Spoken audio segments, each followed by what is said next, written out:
e te agradecemos. Amém. Amém, igreja. Você pode assentar. Que a graça e a paz do Senhor Jesus sejam com todos. As crianças de 1 a 9 anos estão sendo convidadas para o culto infantil. Crianças de 1 a 9 anos. E no final, darei alguns avisos. Por favor, abra a sua Bíblia na primeira epístola de Pedro, no capítulo 3. Primeira de Pedro, capítulo 3. Um dia de muita chuva na capital das Alagoas. Mas nós temos aqui irmãos que juntos estamos celebrando ao Senhor. E o Senhor diz: onde estiverem 2 ou 3 reunidos em meu nome, ali estou. E tem muito mais de 3. Glórias ao nome de Jesus. 1 de Pedro, capítulo 3, os versículos de 10 a 12. Pois quem quer amar a vida e ver dias felizes, refreia a língua do mal e os lábios de falar coisas enganosas. Afaste-se do mal e faça o bem. Busque a paz e nela insista. Porque os olhos do Senhor estão sobre os justos e os seus ouvidos atentos à sua súplica. Mas o rosto do Senhor está contra os que praticam o mal. Amém? Então, irmãos, os olhos do Senhor estão sobre os justos e os seus ouvidos atentos à sua súplica. Eu tenho dito que cada tempo, cada período tem as suas dificuldades.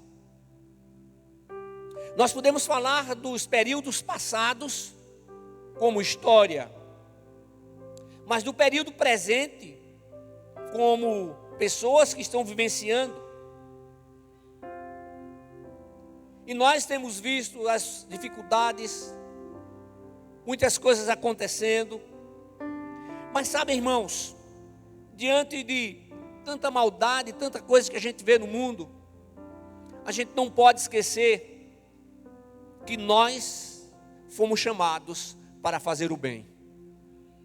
Em Cristo, somos chamados para fazer o bem. A orientação bíblica é que vivamos sob a perspectiva da eternidade, mas em momento algum somos instruídos a viver de forma alienada na terra. Não. Estamos no mundo, mas não somos do mundo. Mas nós estamos aqui. Nós temos obrigações da mesma maneira que temos direitos. Nós entendemos que as aflições, elas fazem parte da vida. Porém, não gostamos de passar por momentos aflitivos. Mas passamos, enfrentamos. Quantas vezes dificuldades que naquele período das dificuldades não conseguimos ter a percepção de como sairemos. E quando saímos, olhando para um lado, para o outro, e aí nós temos a certeza de que foi o Senhor quem nos sustentou. Foi a mão do Senhor que nos dirigiu. Esse Deus presente, que não se afasta e que é fiel às suas promessas. Então nós amamos a vida e cremos que a vida é dom de Deus, aleluia. Foi Deus quem nos criou e quem nos assiste em todos os momentos. E em Cristo Jesus nós temos a garantia, a certeza do agir divino em nosso favor. Porém, nós estamos certos que o Senhor não nos fará viver uma vida de facilidades,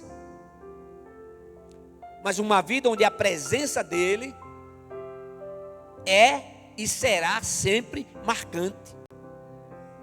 Presença do Espírito Santo. É o Espírito de Deus aquele que convence o homem do pecado, da justiça e do juízo. Ele é o Consolador. Ele é aquele que nos sustenta. Ele é aquele que nos orienta. é aquele que nos traz a revelação da palavra, é o Espírito Santo quem nos faz lembrar quem somos, a quem servimos, quem habita em nós e para onde estamos indo. Estamos caminhando a passos largos para a nova Jerusalém celestial. Chegaremos lá no momento do Senhor, no momento oportuno do Senhor. Mas enquanto estivermos aqui, precisamos aprender a desfrutar de tudo aquilo que o Senhor tem nos dado. Desfrutar conforme a palavra de Deus nos ensina. Podemos desfrutar de todas as coisas que o Senhor nos tem concedido com base na sua palavra. Sabe, irmãos, Pedro nos mostra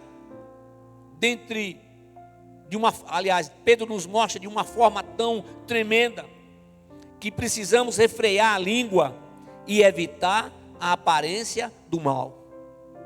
Tenho falado para os irmãos como é importante a gente ter cuidado com a aparência do mal. Nós somos discípulos de Jesus Cristo. A nossa vida precisa ser uma vida onde as pessoas percebam Cristo em nós. Uma vida a ser vivida com amor. Mas vida a ser vivida com amor não significa que iremos compactuar com o pecado, compactuar com os erros, não. Sabe, irmãos, onde a maldade impera, a felicidade não pode prevalecer.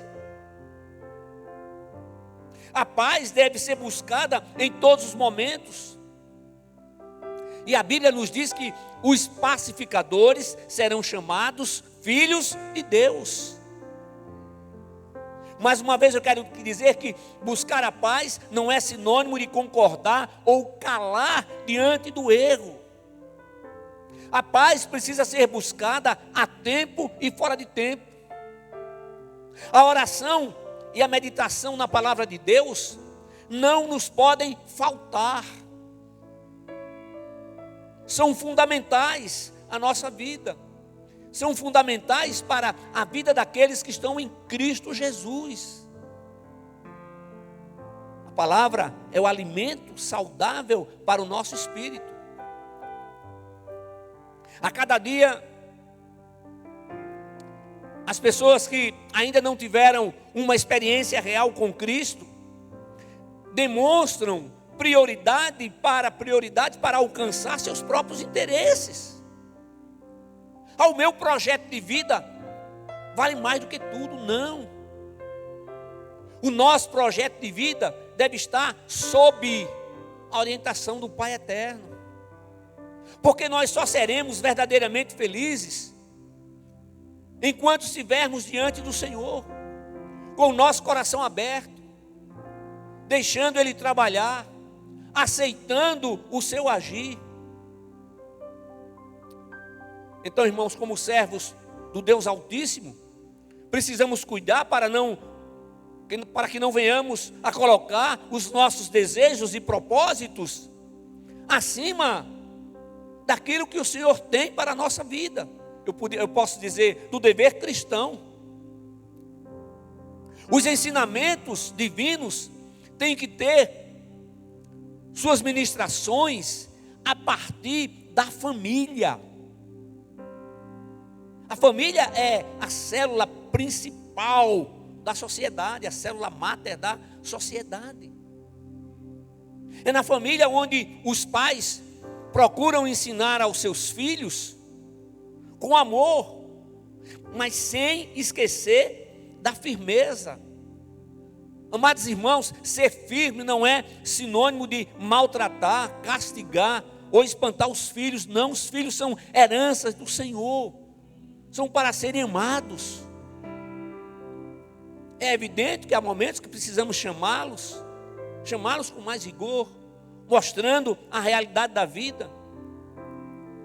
Quando uma criança tem o seu desenvolvimento em um lar onde pressões e ameaças são predominantes, existe o perigo, eu quero enfatizar, existe o perigo de que no futuro aquelas crianças venham a tornar-se adultos que agirão da mesma forma como seus pais agiram com elas.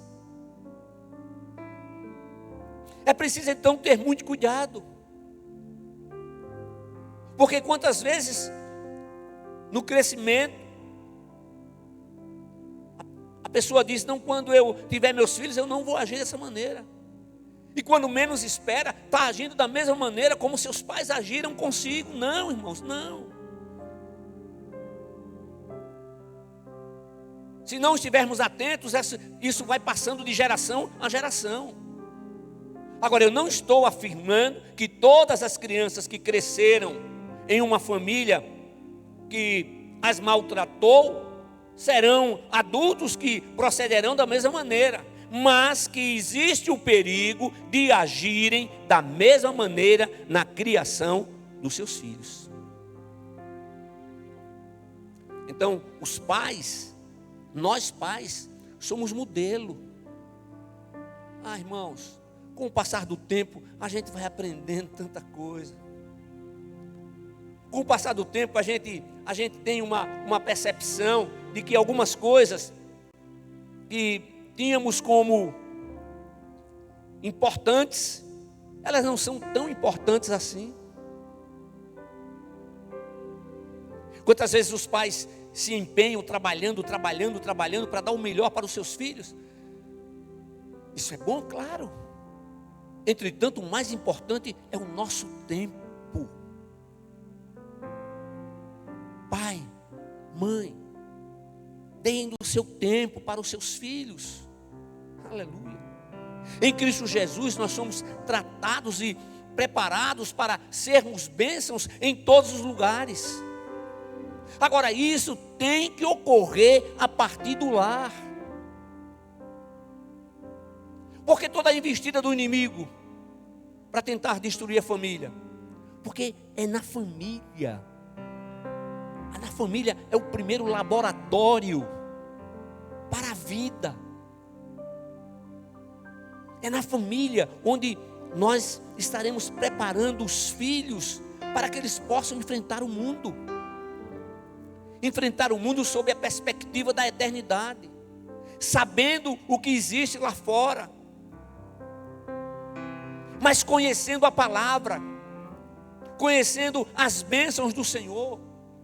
Participem com os seus filhos dos milagres que Deus tem operado na vida de vocês. Participem. Contem a história da família. Os pontos negativos, mostrem que aquilo foi ponto negativo, que aquilo ali não deve ser imitado.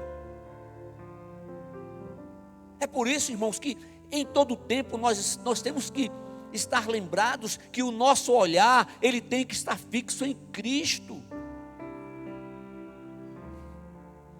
O nosso texto básico afirma que em Cristo nós somos chamados para fazer o bem.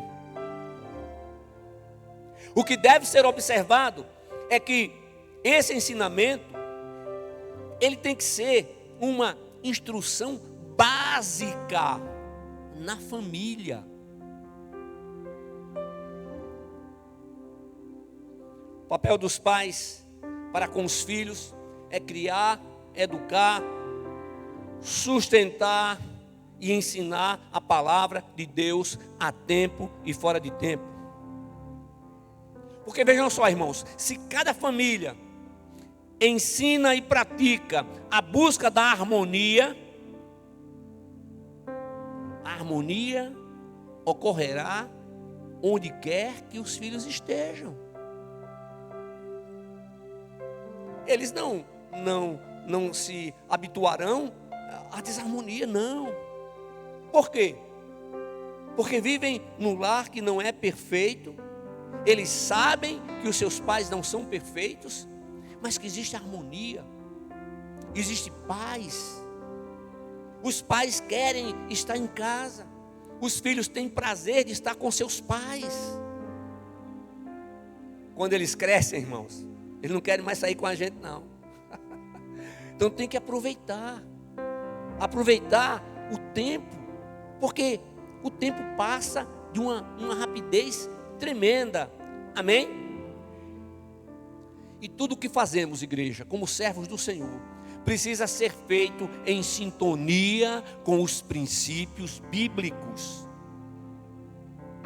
Então, se houver respeito entre os familiares, haverá em todos os lugares, porque o ensinamento foi plantado na mente e no coração das crianças.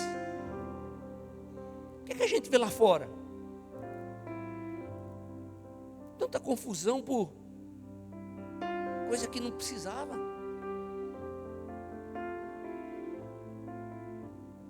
Nós precisamos estar ensinando e lembrando isso, porque elas verão o comportamento lá fora, mas elas saberão, elas terão a plena consciência da presença do Senhor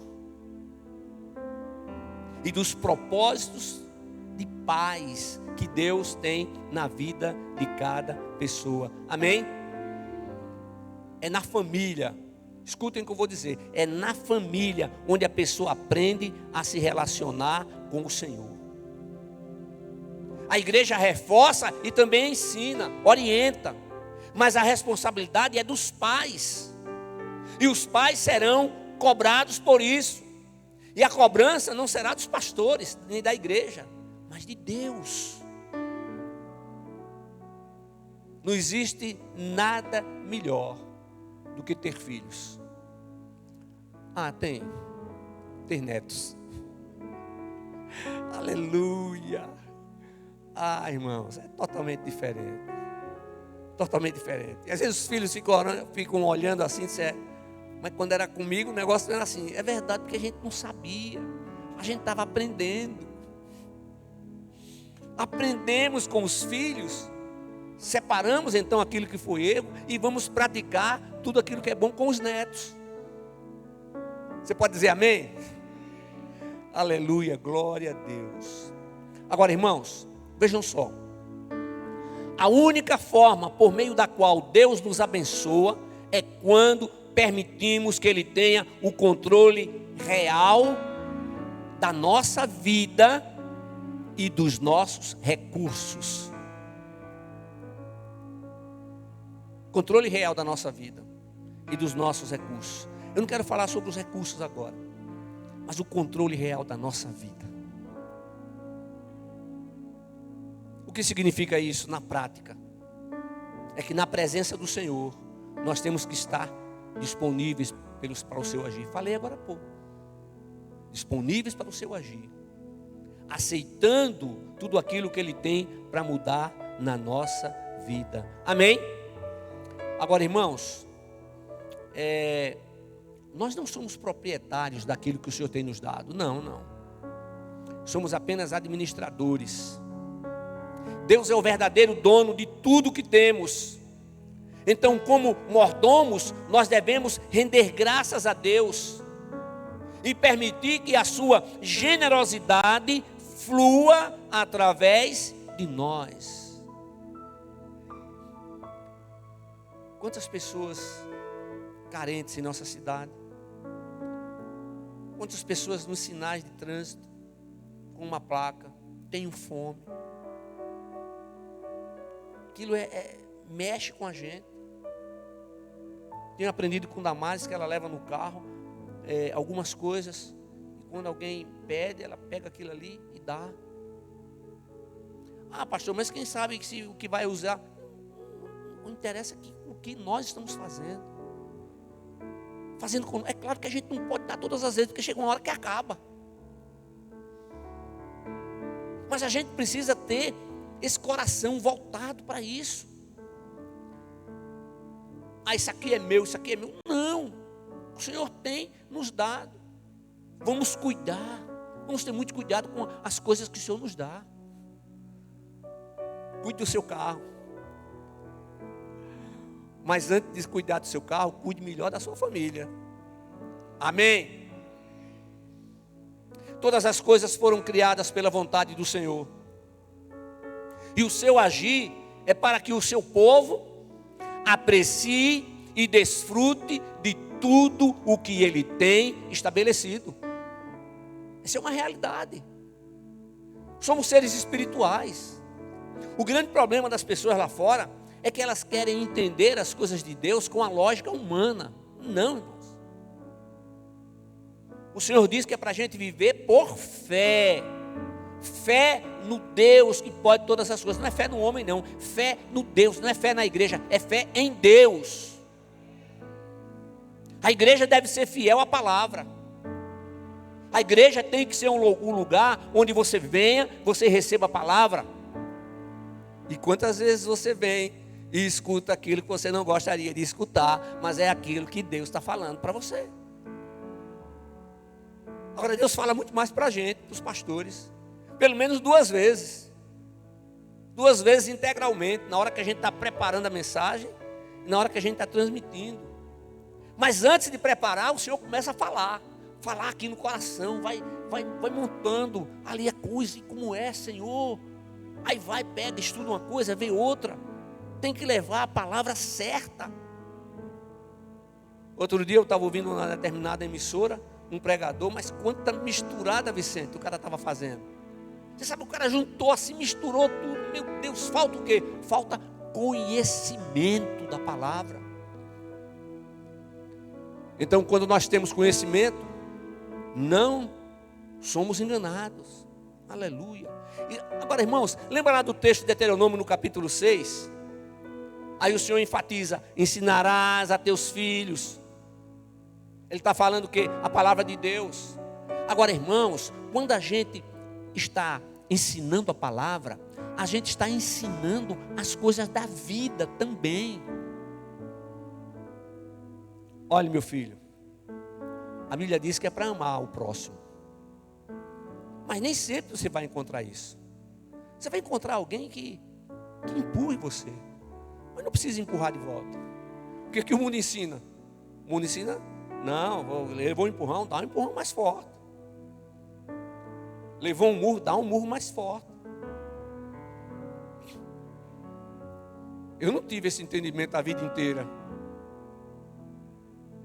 Ensinei a meu filho, pequenininho, diferente. Mas na hora que eu parei, eita, meu Deus, como é, graças a Deus. O Murilo sempre foi um menino assim, extraordinário, maravilhoso. Um adolescente, um jovem, um homem de Deus, para a sua família. Não está aqui hoje porque não está muito bem, né? Mas nada grave, mas está repousando um pouco. Mas um homem de Deus. Eu louvo a Deus. Eu louvo a Deus pela vida dos meus filhos, minhas filhas. Eu louvo a Deus pela vida dos meus netos. Ah, irmãos, irmãs, a vida passa muito rápida. Olha, irmãos, eu lembro dos meus pais todos os dias. Estou com 67 anos de idade. Mas todos os dias eu lembro dos meus pais. Dos conselhos, dos ensinamentos. Quantas vezes chegaram para mim e disseram: Múcio, isso não é correto, você tem que fazer assim. Ah, irmãos, texto de Deuteronômio fala que é para ensinar a palavra. A internet está inculcando aí tudo que não presta às crianças. Vamos inculcar a palavra, né? Aí tem gente que fica, os crentes querendo inculcar a palavra de Deus na mente das crianças. Aí você está ensinando o que não presta.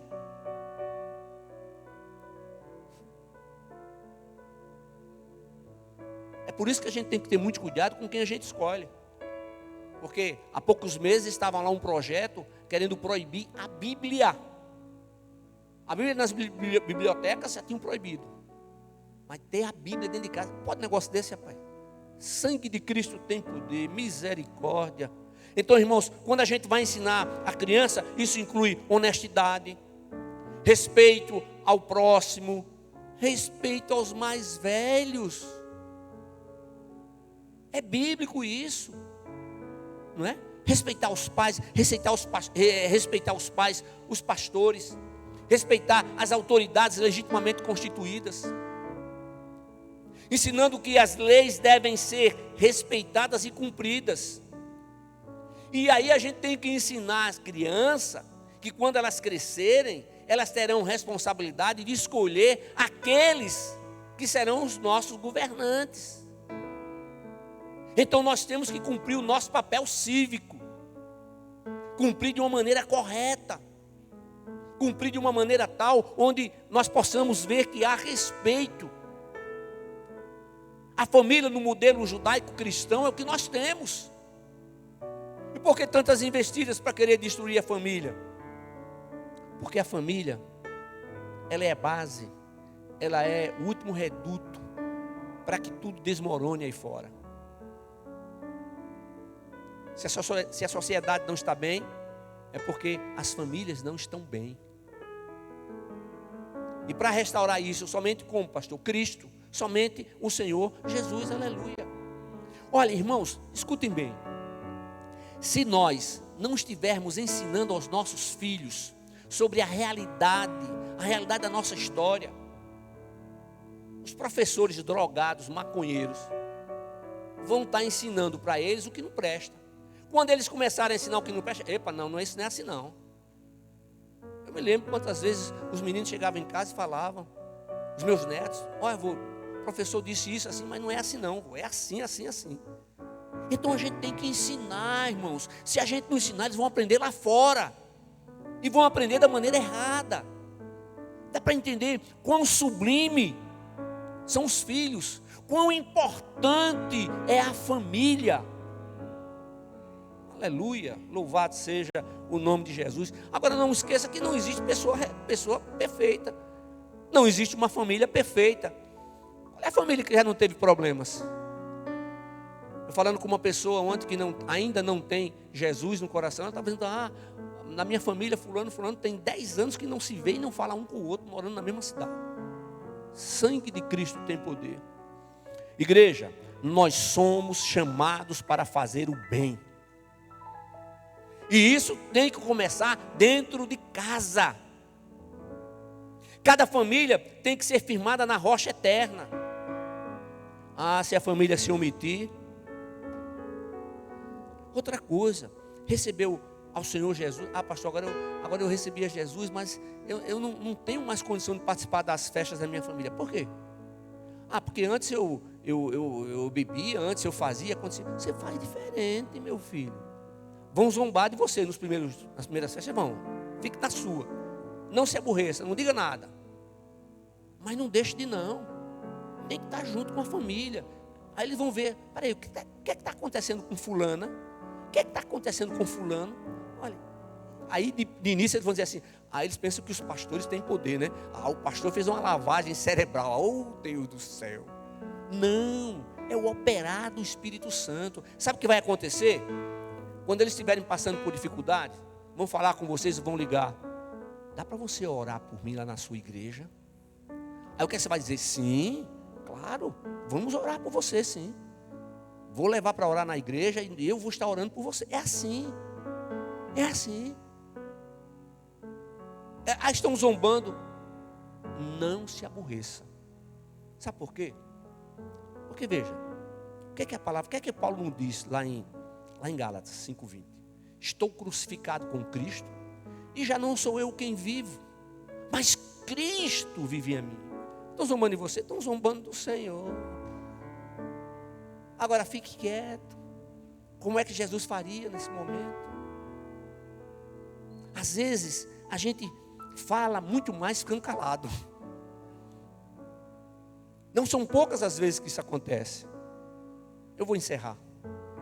Deus quer que você tenha uma vida satisfatória. Isso também significa viver acima da mediocridade. E se cada um procurar aprender e praticar os ensinamentos contidos nas Sagradas Escrituras, com toda certeza, nós viveremos conforme os planos de Deus para o seu povo. Tem que existir uma conscientização de todos com relação à importância da manutenção da família no modelo judaico-cristão, que é o nosso modelo. Amar a Deus de todo o coração, de toda a alma e de todo o entendimento, esse é o maior dos mandamentos.